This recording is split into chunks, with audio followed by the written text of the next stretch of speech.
You're listening to dialectradio.co.uk, your local community radio run by volunteers. Log on to our website at dialectradio.co.uk to find out more. Well, I'm joined on the line again now by Ian Mattison, who's a former Freemason. But you, Ian, have been watching this series on Monday evenings, every Monday at 8 p.m. on Sky One, called Inside the Freemasons. Now, as an ex-Freemason yourself, now that series is finished, what do you make of it?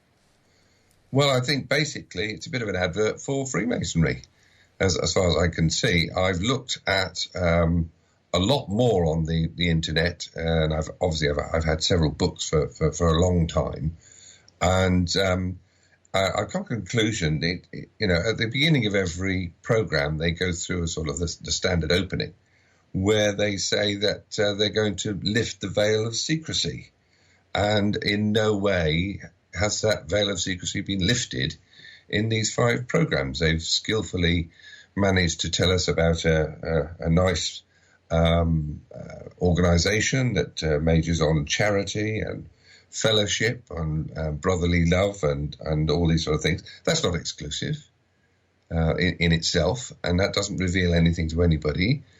We see them all in their various regalia, of course, which gives them the air of a decent, organisation. But the veil of secrecy is still there.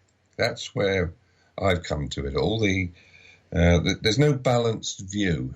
If there was a balanced view, then, and the rituals were not private, but they were revealed to everybody, then people can make up their mind as to what it's like.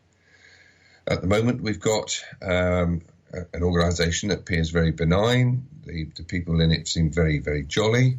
And by the way, I've recognised quite a few people in the shows. And worked with some of them, but I think it doesn't major on some of the problems that Freemasonry has caused. Okay, well, look, you talking about balance. If you had the opportunity in that series, did they actually have anybody who was, say, an ex-Freemason like yourself, or someone who's a critic of Freemasonry, to provide that balance? You saying no, now is your opportunity. What would you have been saying as part of that programme if you'd actually had the opportunity? Well, I'm just wondering if there were moments where you thought, well, hang on, they've just completely skirted around that. They were never going to in the first place. They wouldn't be allowed to by the very rules that they set, by the very obligations that one takes in the different degrees. There is no way that they would allow anybody on that program to be critical. If I was invited onto that program, I would want to see the rituals in full.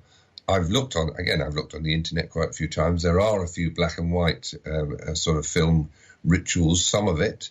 There was, on these programs, some of the ritual was shown, the very benign parts, the parts that made them sound rather good. But there was nowhere was there this description of what type of obligation that a Mason has to take and what he's committing to make himself do. And in the last programme, one of the Masons there is quoted as saying, well, he says it himself, is that you don't join Masonry for short term, you join for life. You don't get out of it. I think I mentioned last time it's a bit more like Hotel California, the song. You can go in there, you can never leave.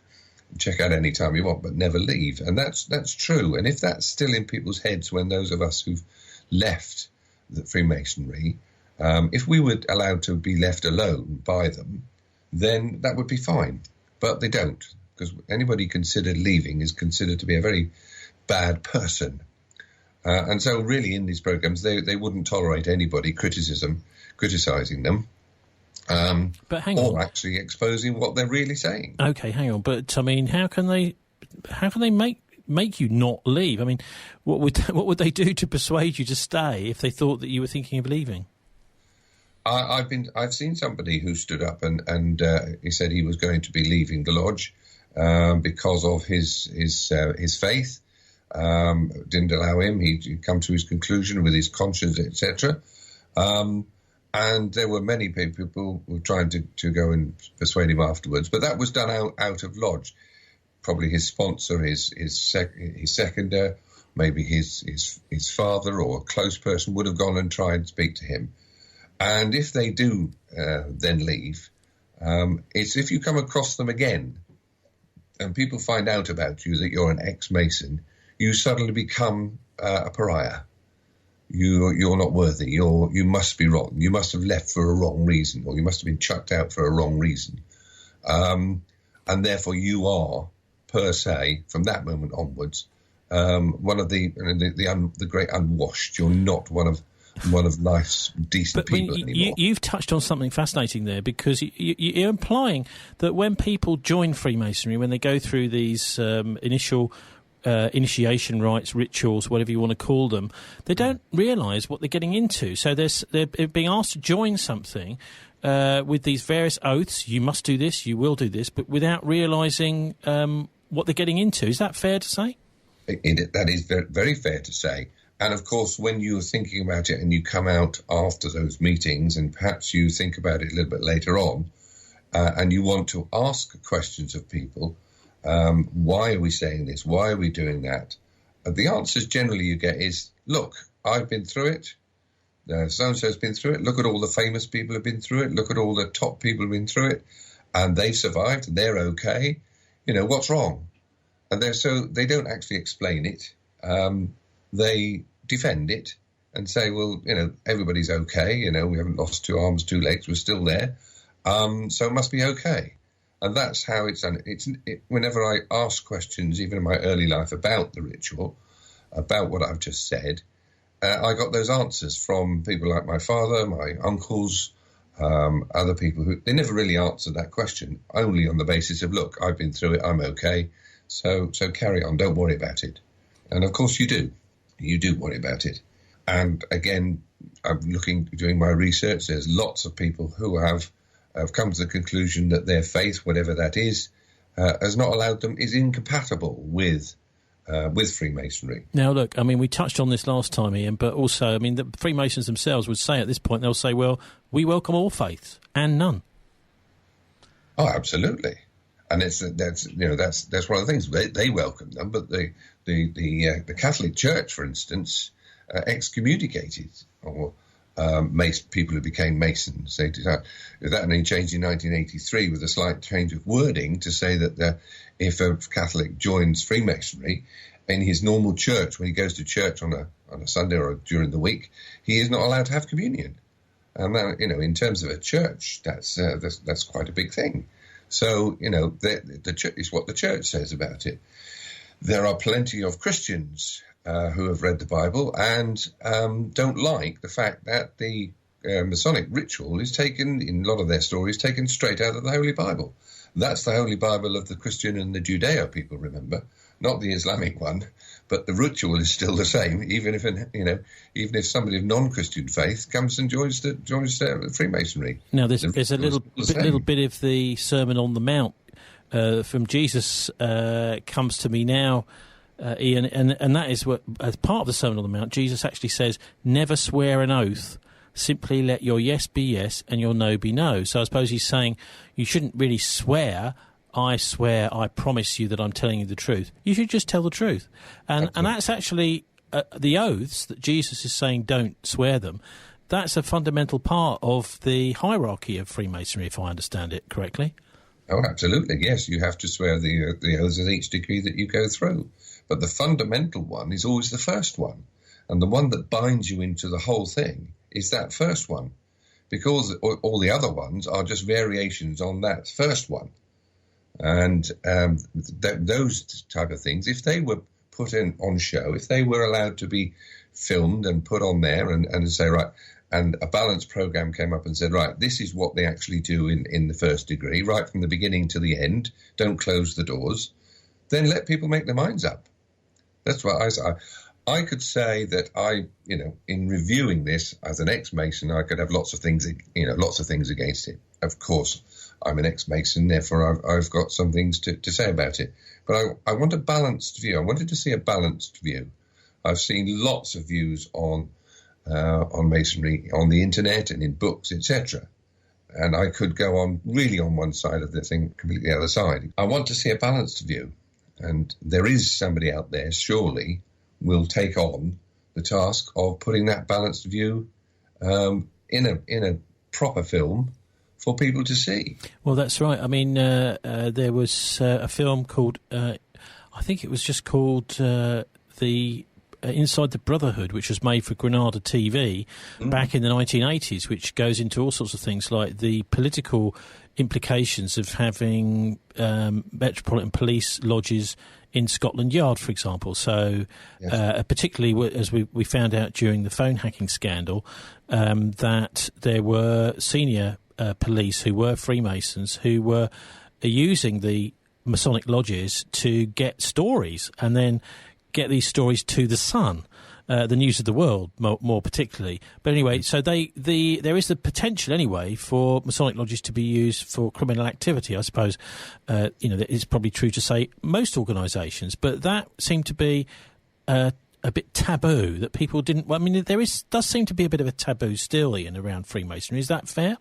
I think it is fair.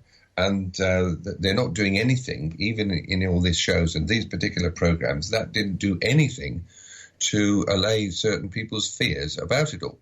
It might have made them look at this thing this organisation as a fairly benign one, a very charitable one, that looking after each other, etc. Again, which is nothing new. There's lots of other organisations out there. But it never lifted that veil, which is what people wanted to see, I'm sure. Maybe that it's still the attraction that people want to go into Masonry. Maybe it is the secrecy that they want the craving part of.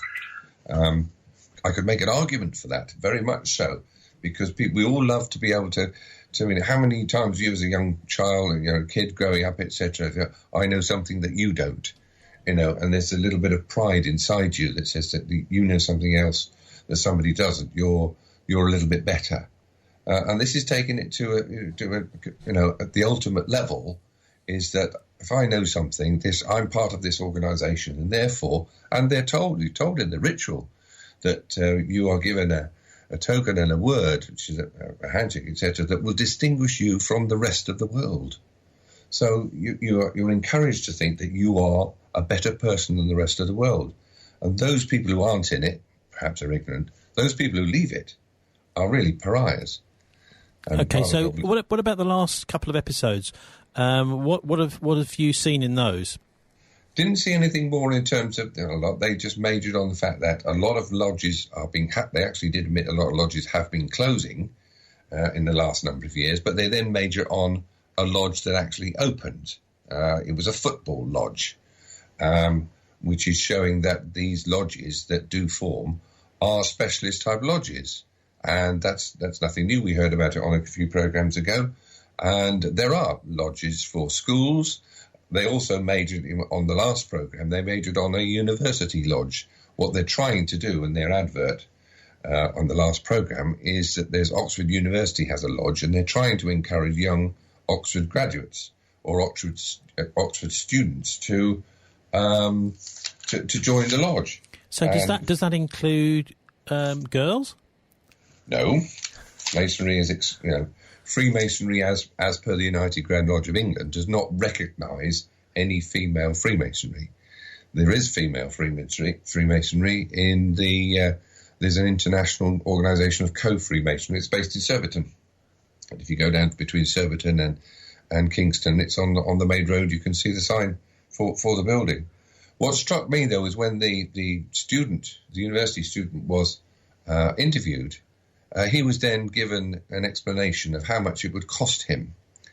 Now, even though he's a student, remember, it's going to cost him so much per annum, then so much contribution to Provincial Grand Lodge and so much contribution to Grand Lodge, and then there are dining fees, and that's without wine, and you need wine as well, always at a dining fee.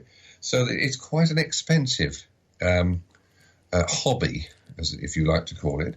But when you see some of them, and I saw a couple of the masters there, showing that they were in 4 or 5 lodges. And when you become a very good ritualist type Mason, you start to get invited to other lodges. And so you can be out 6-7 days a week in this. And there are people I've known who are dedicated Masons, and they make it their life.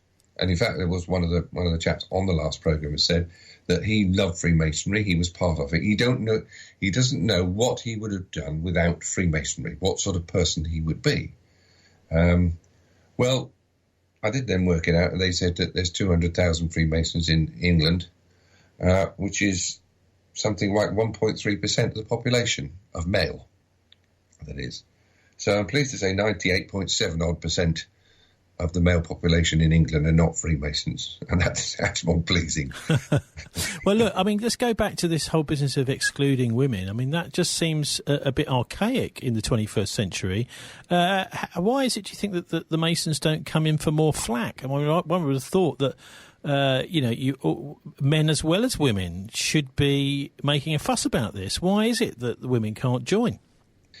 When you listen to, and I listened to the people in the programme, the ladies in the programme, they were very much akin to supporting their partners, not wanting to get involved, and it's only his hobby, let him go. So, I mean, I'm wondering, were there any, sort of Jermaine Greer or someone else in this programme saying, well, hang on a minute, this is archaic, and putting the other point of view? No, there was none of that. It was very supportive. And if you then sort of take that a little further about the people who can become Masons, well, of course anybody can become a Mason. But if you have a look at the programme, etc., all the people in those lodges, etc., were, shall we say, better off than your average worker. And the chances of promotion and merit, etc., go up, or it does depend on your personal circumstances, because if you can afford to go along, if you can afford to take further offices, if you can afford to buy the more and more expensive regalia, etc., then yes, you are going to be chosen to get promoted and go up the ladder. So, I mean, this is one aspect. I wonder what you make of it, that why people join Freemasonry. There is, first of all, there's the ostensible reason, it's just a kind of friendly club. But then there is the other one, which is potentially here is a route to privilege above the rest of society and promotion in your job and getting contracts, for example, if you're running a business already, extending that business. I would say that's not a major thing, and I'll be perfectly honest in that, to say that is far beyond the ideas of anybody going in, and they've said so in their programs that it's not for personal gain, etc. However, when you get in there, when you become part of either an old boys lodge, a regimental lodge, a police lodge, etc., once you're in amongst a group of like-minded individuals. And I think that program you mentioned in the 60s that was put out, there were people of the same ilk in the lodges. And whether you like it or not, they say, oh, don't talk about this, don't talk about that in lodge meetings, etc. You will get people gathering together in small groups, and they will talk about their particular business, be it police work, be it old boy stuff at school, or in this case, Oxford University, etc. There will be people in there, and if you were going to sit down with me and I was choosing somebody for a job, and I'm a Mason, and I know the man on the left is a Mason and the man on the right isn't a Mason, then my preference is going to be for the Mason, because I believe I know what he's like in terms of what he's been through is what I've been through, etc. So there is a preference in there, whether that's smacks in business or in whatever practice that you take on. So yeah, I think there is a case of that. When I say a police lodge, I've attended a police lodge in South East London, and I was told in that police lodge not to go to certain lodges in Croydon because they knew there was a lot of rotten guys in those lodges in Croydon, and if I wanted to avoid any sort of rubbing shoulders with any sort of London's underworld criminals, then don't go to the lodges in Croydon. Oh, crikey. Well, I mean, yeah, so it's interesting that even your experience in Freemasonry indicates that there might be some, use of the secrecy provided by Freemasonry for crime. But anyway, if you were to have one, thing to say to someone who was about to think about, joining Freemasonry, Ian, what would that be? What if I somebody going in? If I wanted, if someone is thinking of joining Freemasonry, what would be your sort of, if you were able to just give them one, either a word of warning or else encouragement, whatever, that they probably wouldn't be getting from the Masons themselves? I would give them that word of warning that what they're about to do and what obligation that they're going to take on is going to affect their very life from that moment onwards. And they should consider it very, very deeply that what they're going to do is going to be given obligation that they cannot get out of for their life. Now, I've told you before and other people, and I've seen it on the internet, is that the obligation traditionally is to have your life terminated in several ways, depending on which degree you're in. But the sentence at the end of all this macabre way of putting you to death is just saying nobody's going to actually do that. But what they actually do in the wording and afterwards is that if you do leave, if you break any of our rules, etc., then you are to be considered a pariah, an unworthy person, unfit to be a member of any society. So as far as they're concerned, they would not want you to succeed in any other life after you've left Freemasonry. And I came across people who I knew were Freemasons, and they didn't know that I was an ex-Freemason. But after some inquiries, etc., I got the distinct impression that they knew that I was, and suddenly I became somebody not to speak to. Suddenly I became an unworthy person. You know what? It strikes me. It sounds a little bit. Only 2 or 3 years ago. Yeah, this sounds something almost like childish about it, Ian. If it was childish, that would be fine. We can deal with childish things, but we're talking about some people's lives. Yeah. My particular life and the way I go about it. I wanted to expose this and put people into, give the balanced view, if you like. And I approached several people, got to quite successful with one BBC chap who wanted to do it. We parted on great good company on a Thursday night after I'd seen him on the South Coast, only for a phone call on Monday morning for him to withdraw completely and say that he'd been threatened, that his very livelihood, his job, etc., would have been completely thrown out had he continued to stay in contact with me and produce the film that we wanted to produce. Well, that's amazing, and it helps to explain why we see so little about Freemasonry, and what we do see seems to be very unbalanced, in fact, almost like a Masonic advert on Sky TV, on our TV screens.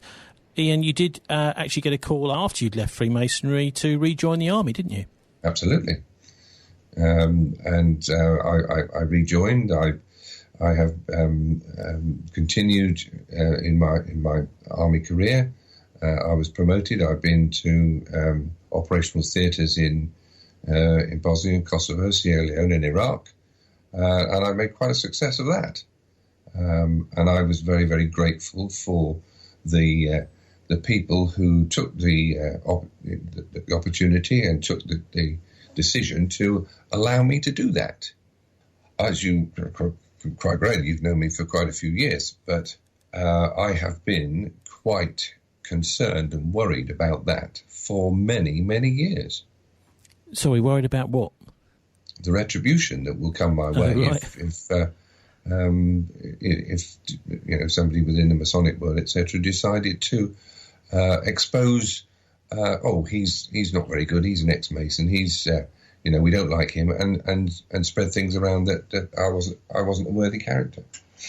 Yeah, well, I think it's actually very brave of you to come out, Ian, and explain some of the inner secrets of Freemasonry and just how cruel they can be to people like yourself who just say, well, I've had enough of this for whatever reason, whether it's by choice or whether you're forced out. There certainly is a life out of Freemasonry, whatever they might be trying to tell you. So anyway, Ian, I'd just like to thank you very much for joining us on Dialect and for doing a review. I'm pleased to do this review for you, but my point about this whole thing was it should be balanced. It's more of an advert. It might attract people because they want to be part of those secrets. But to condemn others who have left for various reasons, and finding out about them later on, and then deciding that they would go to several lengths to disparage their characters, etc. It is just wrong, and I feel very, very sorry for those people who've left Freemasonry, and I've met quite a few of them. I've met quite a few of them in those programs that we've been seeing as well. And I just think if the balanced view was out there, a lot more people would think a lot more seriously about whether to join this. But I do emphasise that there's 97.8% of the male population in England who are not Freemasons. And one of the things that I was, when I finished and carried on my Christian faith, etc., one of the things that was always told me all the time is that not everybody's a Freemason. And there are lots of other good people out there, and there are lots of other good people out there who've been very, very good to me. OK, Ian Mattison, thanks very much for joining us on Dialect. Thank you. That's all for this week. Dialect's Bristol's first weekly MP3 podcast. If you're online, you can subscribe to our emails and download the podcast the week before broadcast at dialectradio.co.uk. Thanks to our guests, Shell Coe from Keo Films, just won a BAFTA award. And if you want to contact Shell at Keo Films about the In Work Poverty series, where work is no longer a way out of poverty, you can call her on 07465 733 735. That's 07465 733 735. Or email shell.co, C-O-E, at keofilms, keofilms.com. That's shell.co at keofilms.com. Arabella Wynne Hughes, and also Ian Mattison, former Freemason. And to studio engineer Dave Bazanko. Dialects of Bristol Broadband Co-op production catches on Bristol Community FM 93.2 every Tuesday at noon. You can contact us through the People's Republic of Stokes Croft, just off Jamaica Street, on 0117 909 6897, or email prsc.org.uk. If you want to volunteer, well, Bristol Volunteer Centre is now closed. It was opened in 1966 but closed this month. But you can go to the national volunteering website do-it.org. That was Dialect, and I'm Tony Gosling, wishing you a very good week. Thanks for listening. Till the same time next week. Goodbye for now.